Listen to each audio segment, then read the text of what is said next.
Sabía que este día iba a llegar. Siempre me pregunté si en el canal tenía que hablar de dialéctica, de retórica, de lógica, de cómo exponer ideas, de cómo defender ideas, de cómo construir ideas. Y dije, esa parte todo el mundo se la enseñaron en el colegio. Sería absolutamente innecesario que yo lo hiciese. He visto otros canales de filosofía que han hablado de ello y yo dije, no es necesario que yo lo haga. Pero de hace un tiempo a esta parte varios me han comparado con Goyi, que es un mexicano que habla desde la lógica y analiza los debates desde la lógica y la filosofía en sí. Lamentablemente me di cuenta, vi varios de sus videos y veía cómo replicaba mucho el argumento que utilizaba él, cómo Goyi no sabe lo que es la lógica y no sabe lo que es la retórica, o mejor dicho, la simplifica a un punto casi absurdo. Lo que finalmente hace al analizar un debate, a diferencia de mi canal, que yo digo que todo es subjetivo y que empezamos a hablar y analizar y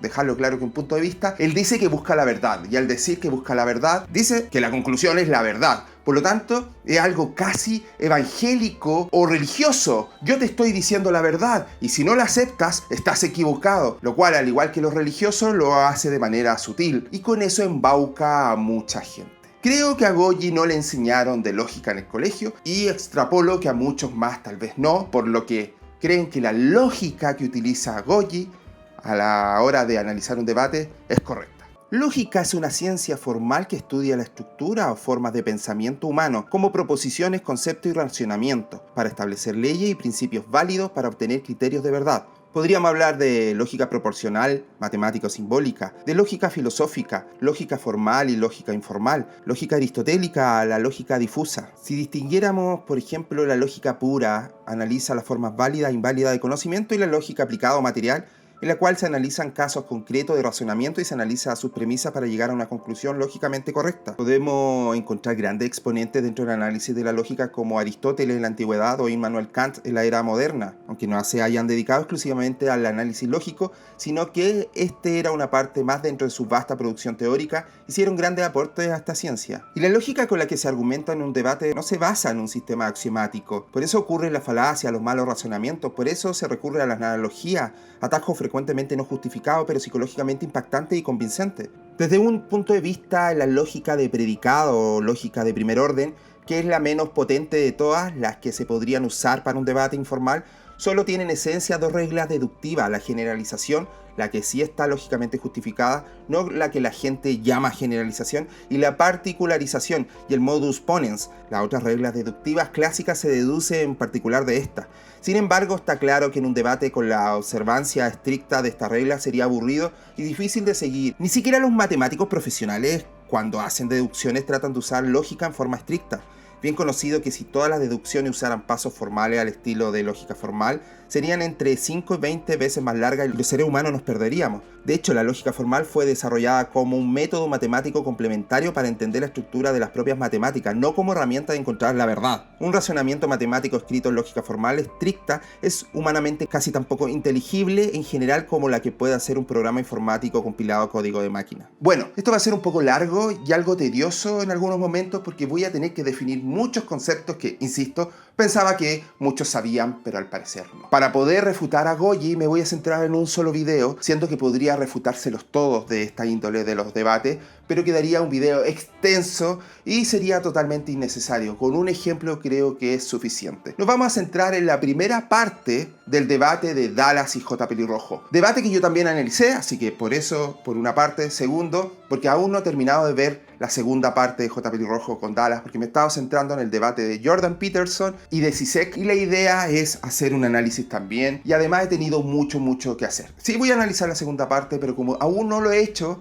prefiero centrarme en este video de Goyi, donde piensa él que la lógica tiene sola una función y que su manera de buscar esa función es a través de las falacias, lo cual está totalmente errado. Segundo, dice que la retórica es casi un arma de destrucción masiva, lo demoniza muchísimo, y aparte que me da la sensación que para él, cada vez que lo habla, es la retórica que habla Schopenhauer. No, es que Arthur Schopenhauer, y no se mete en más allá, no busca de dónde viene la retórica, qué es la retórica en sí. Entonces siento que no profundiza, se quedó con un par de explicaciones de diccionario de las palabras y listo, lo empezó a aplicar y empezó, como dije, a embaucar a la gente, haciendo creer que lo que él hace es buscar la verdad. Y la ciencia que se encarga de estudiar los pensamientos como un proceso de deducción, es decir, como un proceso que se forma en la mente por medio de un entrenamiento, es la lógica. La lógica me da unas reglas del pensamiento. También me da una regla formal, es decir, que independientemente de lo que tú digas, yo sustituyo, por ejemplo, la P, la Q, la X, la Y, la A, y lo cambio por una palabra o por un adjetivo y inmediatamente se cumple la norma. La lógica es bastante profunda, tiene muchísimas ramificaciones, tiene muchos principios. Particularmente yo soy fanático del principio de la razón suficiente. Eso es un principio igual que el principio de identidad, el de la no contradicción, etc. La lógica me da unos cuadros que me permiten deducir el pensamiento. Ejemplo, cuando es oscuro, es de noche. Es oscuro, ¿cuál es la conclusión? Por supuesto, esta es lógica de primer nivel, es decir, la lógica tiene varios niveles. La más sencilla, la más básica se llama lógica proposicional. Es la que todo el mundo conoce. Sí, con el mismo ejemplo que todo el mundo conoce. Si Sócrates es humano, los humanos fallecemos, entonces ergo, ya es fácil de deducir. Pero hay otras lógicas un poco más complejas. Lógica de primer nivel, lógica de predicados. Y bueno, para usted contar que poco a poco veremos algunas de estas herramientas y cómo funcionan. Pero si tengo que contextualizar la lógica es la forma de fundamentar tus argumentos. Es decir, mi argumento, mi conclusión está basado en estos silogismos o estas frases. Eso no quiere decir que sea verdad lo que estoy diciendo, sino que la estructura formal de mi pensamiento se sigue. Es decir, por eso que yo siempre digo, la lógica a veces es una trampa, porque la lógica no es que hace que tu pensamiento sea mejor, sino que tu pensamiento sea coherente. Incluso algunos han dicho que la lógica realmente no es la estructura del pensamiento, sino la estructura de las pruebas. Que quede claro, a ver. La lógica vendría a ser, si es el concepto de las pruebas, es cuáles son los elementos fundacionales del pensamiento. Pero la lógica está limitada a la cabeza de una sola persona. La lógica entonces es la justificación mental de mi pensamiento. ¿Por qué yo creo o digo eso? Y por supuesto, manejando silogismos y manejando conclusiones, puedo sostener a mí mismo los argumentos. Y aquí viene la belleza de la otra herramienta que necesitas manejar, la dialéctica. La dialéctica es cuando dos argumentos razonados y lógicos, es decir, que sea fácil de sostener porque puedes derivar de dónde derivan, valga la redundancia, es decir, puedo sostener cuáles son los elementos probatorios que sostienen mi argumento, digo, pues cumplen reglas de inferencia, reglas básicas del pensamiento, como es la lógica. Es decir, para ir a la dialéctica tengo que ir con dos argumentos. Utilizando un poco el concepto de Hegel de la dialéctica, hay una tesis, una antítesis y una síntesis, o lo que es igual, las ideas están condenadas a mezclarse y dar un resultado diferente. Cuando uno presenta la dialéctica o cuando uno va a una dialéctica, uno va con un argumento que se ha sostenido a través de las reglas lógicas para uno. Pero en la dialéctica es pensar a través del otro. Es cuando tú planteas un argumento y el otro te lo rebate, pero además te da otro argumento. La dialéctica tiene que cumplir con ciertas condiciones. Como dije, este video va a ir entrelazando términos y el análisis del video de Goy en sí. Partamos con el tema principal. Por ejemplo, ningunea el argumento de J. Pelirrojo diciendo que la capacidad cognitiva de un perro no es ni similar a la de un ser humano y no podemos comparar el apego que puede sentir un ser humano hacia su mascota al apego que puede llegar a sentir la mascota hacia el ser humano, que son dos cosas totalmente diferentes y que al rato un perro o un gato olvidará a su dueño. Si bien es cierto, puedo estar de acuerdo con un porcentaje de su afirmación, para alguien que dice buscar la verdad, utilizar la lógica, me parece una persona bastante irresponsable y mediocre a la hora de utilizar los argumentos, porque no vi ningún apoyo de documentos científicos que avalen lo que estaba diciendo. Simplemente se lo sacó de los cojones diciendo que él sabía y ya está, utilizando falacias de por medio, y lo más importante, la búsqueda de la verdad, y eso es lo que no entiendo. ¿Cómo puede decir que busca la verdad si no lo utiliza nunca? Son las pruebas. Lo más importante para la búsqueda de la verdad son las pruebas. Por ejemplo, cuando un policía busca a un sospechoso para ver si es culpable, obviamente hay un interrogatorio para ver todas las falacias, mentiras o contradicciones que pueda tener, y eso lo vaya guiando para encontrar la verdad. Y dentro de eso pueden haber testigos, Y por sobre todo, y lo más importante, pruebas. Acá veo solamente afirmaciones por parte de él, haciéndonos creer que, como él lo dice, debe ser verdad, sin ningún apoyo académico alguno, sin mostrar ninguna prueba. Y el error que yo más veo de parte de él es ese contador de falacias para buscar la verdad. Dijo esta falacia y empieza a nombrar las diferentes falacias existentes y que se repiten varias. Primero que todo, utiliza pésimamente el ad hominem, y segundo, por decir muchas falacias no significa que esté mintiendo o que no esté diciendo la verdad. Les voy a dar un ejemplo, sumamente reduccionista y simplista, pero para que todo el mundo entienda. Sé que hay de diferentes capacidades cognitivas, sobre todo si van a venir del canal de Goyi. Pero imagínense de que yo digo que la Tierra es redonda y alguien me increpa, un terraplanista, me dice ¿por qué es redonda? Y yo le voy a decir por varios puntos. Primer punto, porque mi papá cuando yo era pequeño me lo dijo. El segundo punto, cuando iba al colegio me hicieron pintar una pelota de ping-pong como la Tierra. Obviamente la pelota de ping-pong es redonda, por lo tanto la Tierra es redonda. Tercero, porque lo vi en una página de internet. No recuerdo cuál era, pero la página decía que la Tierra era redonda. Si bien es cierto, mis argumentos son tremendamente débiles y podrías refutarlos fácilmente, encontrar cuáles son los problemas de cada uno de esos argumentos, no significa que yo esté mintiendo, no significa que no estoy diciendo algo que es la realidad. No significa que yo estoy equivocado en mi afirmación final. Cómo lo estoy construyendo puede ser débil, puede ser malo, puede ser mediocre, puede ser contradictorio, pero lo que digo finalmente es real. Entonces, si tenemos a un J pelirrojo, a un Dallas, ni siquiera estoy diciendo quién tenía la razón, pero lo empiezas a evaluar con la cantidad de falacias, no estás llegando a la verdad. Simplemente puedes concluir quién es la persona que dice más falacias o que simplemente no sabe argumentar, pero que no sepa argumentar no significa que esté equivocado. Y acá en el caso del perro, se lo saca, como dije, de los cojones. Y ese tema, cuando él dice las falacias y hace comparativas con el fútbol. Si vamos a hacer una comparativa con el fútbol, el deporte en general, el decir falacias es como si yo jugara la pelota y tirase la pelota afuera a cada rato o hiciese faltas. Por muchas faltas que yo haga o por muchas veces que tire la pelota fuera, eso no hace ganador al otro equipo.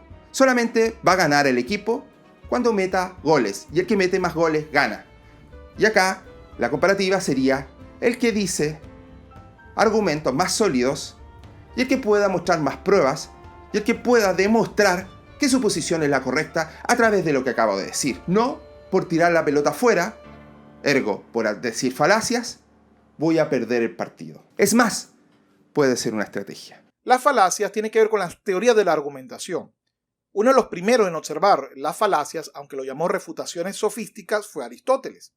Por cierto, también fue uno de los primeros en dedicarse al estudio de la argumentación y creó para ellos varios libros.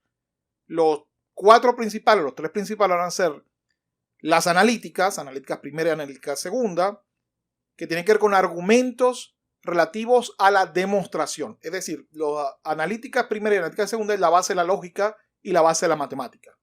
Los tópicos tienen que ver con los argumentos dialécticos, es decir, los que utiliza Sócrates y Platón en sus libros, o mejor dicho, Platón en los libros de los diálogos que nos han sobrevivido hasta hoy en día. Y también nos habla de los erísticos e incluso algunos que él llama que son argumentos que no son argumentos, que obviamente serían los sofísticos. Entonces, hay muchísimas confusiones con respecto a cuándo utilizarlo. Y además hay un mal uso de la falacia dentro del discurso ordinario. Entonces voy a dar 5 elementos que van a ayudar a entender un poco y a utilizar mejor la figura llamada falacia. Lo primero, la falacia no está diseñada como un arma arrojadiza. Es decir, no está diseñada como un elemento en donde yo voy a juzgar al otro y voy a decir, esto que tú estás diciendo es falacia. Punto. He dicho. Por 2 razones. La primera, porque en un diálogo hay 2 partes. Realmente hay 3. Pues se supone que si es dialéctico, somos tú y yo que estamos discutiendo sobre un tema en el que ambos tenemos conocimiento y en el que buscamos llegar a la verdad. Pero si es retórico, tema del que ya se ha hablado en este canal y que recomiendo que lo veas si no sabes lo que es la retórica, resulta que el que nos importa es el tercero. Ejemplo, es como si estuviéramos discutiendo aquí dos personas, pero queremos persuadirte a ti que tomes una decisión. ¿Cuál de los dos tiene razón? No es llegar a un acuerdo entre nosotros. Llegar a un acuerdo entre nosotros sería la dialéctica. Y demostrar algo ya sería el argumento, algunos han dicho argumento explicativo, o de los analíticas, o de los analíticos. Sería el libro de Aristóteles. Entonces, cuando alguien grita, falacia, falacia, es como si fuéramos a un partido de fútbol y dijera falta, falta, y se echa en la grama y no hace más nada. Es decir, no continúa con la discusión, no continúa con la argumentación, sino que simplemente él ha decidido ser juez y parte y determinar que esto es una falacia y punto. Entonces, el primer error que se da con la falacia es utilizarla como un mecanismo para evitar la discusión. Al contrario, si tú ves de repente, si tú lees Aristóteles y ves sus refutaciones, incluso el nombre te lo dice todo, refutaciones sofísticas, es decir, se presume para que haya una refutación que tú has dicho algo y que alguien te está devolviendo tu argumento o tratando de invalidar tu argumento, pero eso se llama refutación. Es decir, no es un alegato, sino es la respuesta a un alegato inicial. Recuérdense que la dialéctica, según Aristóteles, empieza a través de preguntas o se desarrolla a través de preguntas. Pero resulta que Aristóteles también nos dice que debe haber ciertos criterios de validez de este argumento. Y hoy en día las teorías de la argumentación principales también nos dicen lo mismo. Se lo explico más fácil. Me dice Aristóteles que según el contexto, es decir, según el tipo de argumento y según el tipo de finalidad de dicho argumento, hay formas diferentes. La retórica tiene una forma diferente, las demostraciones tienen otra y la dialéctica otra. Pero no es el único que lo dice. Perelman, que es uno de los padres de la nueva retórica, es decir, del siglo pasado, él planteó una revisión de las teorías de Aristóteles y él nos dice que el elemento de validez de un argumento no es la lógica, sino su capacidad o eficiencia en la persuasión. Y es cierto. Les coloco un ejemplo para que vean lo absurdo que se vuelve el hablar de falacias. Si viene una persona y acusa, vamos a un juicio donde hay un debate judicial y donde un tercero o un jurado, es decir, o los jueces o los jurados tienen que decidir. Y hay dos posiciones de lo que es la verdad. Entonces, si ve a una persona y la persona tiene 7 u 8 antecedentes, ha sido condenado por mentiroso, ¿ustedes creen que ese alegato hacia la persona no tiene validez alguna? Es decir, te estoy diciendo, oye, hay que tener, el tercero que va a juzgar esto, hay que tener un poquito de cuidado con lo que el Señor nos dice porque el Señor tiene antecedentes de mentiroso contumaz. O, por ejemplo, si yo me digo, yo soy católico, pero además apoyo pues algún tema polémico que vaya en contra de mi religión, usted para decirme, oye, pero ni tan católico porque ahí tienes una contradicción con respecto a la moral de tu religión. Y estos son argumentos ad hominem válidos, no son falacias. Hay otro teórico de la argumentación que creo que es el más interesante, al que le prometo hacer un video propio de su teoría de la argumentación, que se llama Tolmin. Tolmin me dice que el argumento varía según el contexto. A ver, que si yo voy con las reglas del juego de fútbol, por ejemplo, y de repente voy al básquet, todo me va a parecer que están haciendo manos, faltas, indebidas, pero resulta que no. Y esto ya lo tenía claro Aristóteles. Aristóteles nos decía que habían recursos retóricos, que habían argumentos demostrativos y que habían argumentos dialécticos. Es decir, que los argumentos no son uno solo, sino que tienen especialidad según su fin y según su contexto. Aparte de esto, hay otra teoría que se llama la teoría de la pragma dialéctica. Es una actualización un poco más moderna de lo que ha dicho Aristóteles. Y sin embargo, no varía mucho lo que me dice Tolmin. En el caso de la pragma dialéctica, el mayor exponente es Van Emeren. Y él me dice, en este caso, que el diálogo y el argumento efectivo es el que busca la conciliación. Y cualquier argumento que no logre la conciliación es un argumento falaz. Entonces, fíjense que ya la mera idea de pensar que cada vez que tú dices falacia se acaba la discusión es per se errada. Segundo, pensar además que cada argumento es único y se va colocando en todas partes, como creer que solo hay un diálogo, un tipo de diálogo o un tipo de argumento. Y eso es erróneo desde Aristóteles para acá. Pero además hay algo más interesante. Que la alegación de falacia, en vez de contribuir a la discusión o a la ampliación de criterios, que a la final lo que busca la dialéctica, cualquier argumentación lo que busca es simplemente ser o rebatida o ser validada por otros. Es el concepto a la final de la argumentación. Pero lo más interesante es que según un estudio de unos chilenos que fue publicado en un libro llamado Considerando a la pragma dialéctica, en los Estados Unidos la investigación está en inglés, voy a dejar un enlace al libro para que lo puedan hojear. Él nos decía que en su experiencia cuando fueron a llevar los conocimientos de las falacias en las escuelas y en la educación superior no universitaria, sino en el liceo, sería aquí en Venezuela, no sé el nombre de la escuela en otros países, pero vamos a decir sería como el high school en los Estados Unidos. Es decir, primaria y secundaria, para ver si queda claro lo que estoy diciendo. Resulta que en la primaria todo funcionaba bien, pero en la secundaria, cuando empezaron a hablar falacias, en vez de conseguir que la persona asumiera la falacia y la respondiera, lo que hacía es decir que era falaz el argumento del otro, sentarse en el suelo, esto es una metáfora, se sentaban en el suelo, es decir, no continuaban la discusión y ya está, hasta ahí se llegaba. Es decir, la persona se había convertido en juez y parte y en vez de continuar una discusión que buscara la persuasión, la misma persona se encerraba en su creencia. Las falacias están diseñadas tanto por Aristóteles, porque si tú lees las refutaciones sofísticas, al final él va colocando cómo refutar a su vez estas refutaciones. Schopenhauer, en una de sus obras más famosas, El arte de tener la razón, o la dialéctica erística, él nos habla también de cómo efectivamente poder responder a esto. No es que nos dice identifícalo, grita y cállate, sino que dice, mira, lo que te están diciendo es este tipo de argumento y vamos a responderlo de esta manera. Es decir, a continuar con el diálogo, de tal manera que logremos nuestro objetivo. ¿Y cuál es nuestro objetivo? Bueno, depende, si es un debate, es persuadir al público que te escucha. De hecho, una de las partes que a mí llama la atención, que Goggi dice que JP humaniza al perro porque pueda tener sentimientos hacia la familia que lo adoptó. Por sentir cariño o aprecio o afecto, lo estás humanizando. Y acá cae en un error gigantesco. El dar por hecho que los animales no tienen sentimientos. ¿De dónde saca eso? ¿De dónde saca que un animal no pueda encariñarse, no pueda recordar o no pueda amar? ¿De dónde lo saca?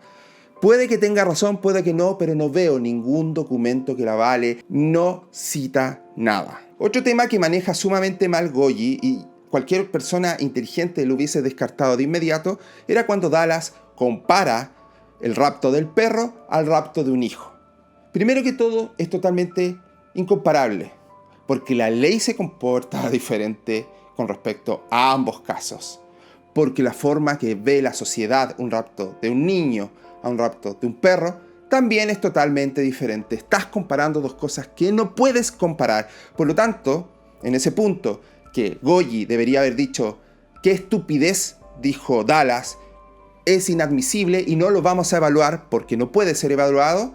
Cambio, se queda con el argumento de JP, que también fue una estupidez donde dice, le preguntaría al niño si se siente cómodo con la familia del raptor. Es una tontera, es verdad, es una tontera, aunque puede tener una pequeña validez de si realmente lo trataron bien y todo, sienta afecto a esa familia y tal vez quiera seguir viéndola.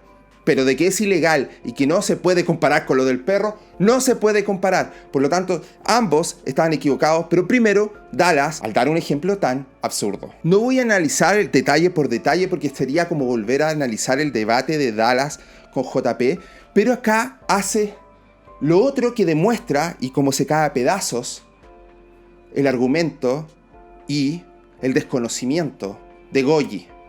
Dice, acá cae en lo que cae en la mayoría de los latinoamericanos, que es no tengo por qué demostrarte nada. Por eso el método socrático es tan molesto para la mayoría de las personas, porque es bien fácil acusar, pero sostener las acusaciones, y aquí es donde la mayoría de los latinoamericanos aplican la estupidez brutal. Yo no tengo por qué demostrarte nada. Tú estás exigiendo una prueba, me pasa mucho en PPM, ¿no? Demuestra que tienes poderes paranormales. Yo no tengo que demostrarte nada. No, de hecho sí. Así como J. Pelirrojo tenía que demostrar cuándo insulta a Dallas Amiar. Aquí es donde la mayoría de los latinoamericanos aplican la estupidez brutal. Acá hay 3 puntos. Primero, denota un racismo a pesar de él ser latinoamericano también, pero hemos visto varios latinoamericanos que son racistas consigo mismos. Racismo. ¿Por qué los latinoamericanos? 2. Está generalizando. Y es la regla número 1 a la hora de buscar la verdad, a la hora de debatir, a la hora de defender ideas, es que no puedes generalizar. No puedes ni debes generalizar por una razón bien sencilla, porque todos nos comportamos de manera diferente. Y el error que puede cometer un argentino también lo puede cometer un alemán o un asiático. Por eso no puedes dar por hecho de que los latinoamericanos no queremos probar nuestro punto. Lo cual es una estupidez. O sea, podría sentarme acá con Strakov Zero, con Pensador Libre, con el mismo Esquizofrenia Natural, yo mismo, no sé cuántos más, a decirle que nosotros abogamos por siempre demostrar lo que estamos diciendo y siempre apoyarlo. Por lo tanto, es una falacia, es una generalización. Y es algo que hace él y que lo está diciendo que lo tienen los demás. Se está proyectando en una generalización. Y tercero, y es lo peor de todo, es de dónde saca que la gente no quiera demostrar nada. De hecho, en el punto, lo cual me parece una tontera nombrarlo latinoamericano, porque el debate es de 2 españoles, y el que dice que no debe demostrar nada, he escuchado a Dallas decirlo, no tengo por qué demostrártelo a ti. Y yo se lo he escuchado también, por ejemplo, a Miare, españoles. Insisto, no entiendo por qué hizo esa crítica generalizada a Latinoamérica. Además, como si todos los... No solamente de que las personas seamos diferentes, las culturas de cada país también lo son. Después de esta absurda, mediocre y estúpida generalización, Goyi hace una segunda generalización nuevamente con Latinoamérica, porque dice que J. Pelirrojo se sorprende que el público, o que Dallas y su público entiendan de argumentación y de utilización de lógica. Entonces, dice Goyi que comete el error, nuevamente JP, que comete toda Latinoamérica unida, que es menospreciar al público, diciendo, ¿realmente tu gente funciona así? Y aquí es otro problema de Latinoamérica. O sea, lo que dice J. Pelirrojo viene siendo el problema de Latinoamérica. J. Pelirrojo dice, ¿realmente tu gente funciona así? Como si basarte en la lógica, en la razón, fuera estar equivocado. Y J. Pelirrojo como que se burla diciendo, ¿entonces estás diciendo que ser inteligente funciona aquí? Y aquí es otro problema de Latinoamérica. ¿Desde cuándo los latinoamericanos andamos despreciando a todo el mundo? Y muchos acá me pueden decir que han conocido gente que han menospreciado, como también ha conocido gente que ha cometido el error anterior. Pero que ustedes conozcan a alguien que sea así, no es representativo de tu país, y menos de una parte del continente, Latinoamérica. Estamos hablando de una cantidad bastante grande de países. Me parece que 2 generalizaciones demuestran, primero, que Goyi tiene algún resentimiento con Latinoamérica, que denosta a Latinoamérica, tal vez hasta, me estoy poniendo medio psicólogo, se siente avergonzado de ser latinoamericano, es de estas personas que critica mucho y miran menos mucho su cultura, su país y su región. Tal vez Goyi es del grupo de Doom que quiere ser europeo, no lo sé. Es otra cosa que le molesta mucho a los latinos y siempre están diciendo, pues tú no tienes la verdad absoluta. Siempre que tú destruyes con un argumento a un latinoamericano, o la gran mayoría de las veces... Y aquí mucha gente ha dicho esta falacia, ¿no? Pues ganó J. Pelirrojo porque lo hizo enojar, que es el equivalente a que tú vas ganando un partido 10-0 y de pronto el otro, ¡oh, gol gana! No, güey, gol gana, no. Sí, Dallas se molestó y perdió sus casillas, pero eso no tiene absolutamente nada que ver. Y aquí Goyi dice el argumento más estúpido de todos los argumentos que ha dado. Dice que cuando se altera y le llaman modo Berserker, como romantizando la violencia verbal, cuando se altera absolutamente, empieza a insultar de muchas maneras a J. Pelirrojo. Acá dice que es la gran equivocación que le dieron el triunfo a J. Pelirrojo porque él mantuvo la calma y Dallas no. Yo fui uno de ellos, de hecho, que le di. Y acá dice no, porque en cierta manera el decir que perdió el partido, nuevamente la analogía con el fútbol, es como decir último gol gana. Y es la peor analogía que he visto, siendo que Goyi hace las peores analogías del mundo. Pongamos, ¿cuál sería la analogía perfecta? Último gol gana, dice él, que la analogía vendría siendo, en el debate, el que muestra la mejor prueba de que tiene la razón o da el mejor argumento, gana. Esa es una analogía correcta. El último gol gana todo, es el último que da un buen argumento o el último que es capaz de mostrar una prueba, gana el debate. Esa es la analogía. La analogía con respecto a los insultos que hizo Dallas en un partido de fútbol o en cualquier deporte sería el siguiente. También que insulte. Si tú estás jugando a la pelota y te pones a insultar en cualquier deporte que un deportista empiece a insultar al otro, viene llamada de atención, amonestaciones, por ejemplo en el fútbol, tarjetas amarillas y hasta roja, la expulsión del juego. En cualquier parte que tú te pongas a insultar, es un agravio, es una falta y puede influenciar en el juego en sí. Pero ni siquiera estamos diciendo que fue solo eso. Luego, Dallas corta el llamado de Skype y saca a J. Pelirrojo del debate, lo echa y sigue insultándolo. Entonces, si la analogía queremos que sea completa, sería que el equipo que está insultando al otro llame a los guardias y pida que lo saquen de su estadio y se llevan, los que siguen insultando, la pelota diciendo que ganaron.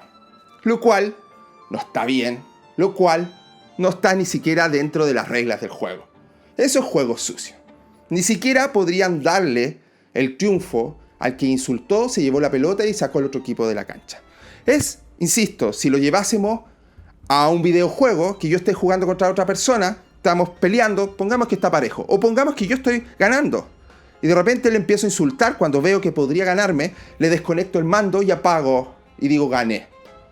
No, todos lo verían como un chico infantil que no tiene la madurez suficiente para poder jugar. Bueno, llévalo al debate. Es una persona pobre de argumento, pobre de mente porque necesita llegar a los insultos para poder verse como vencedor.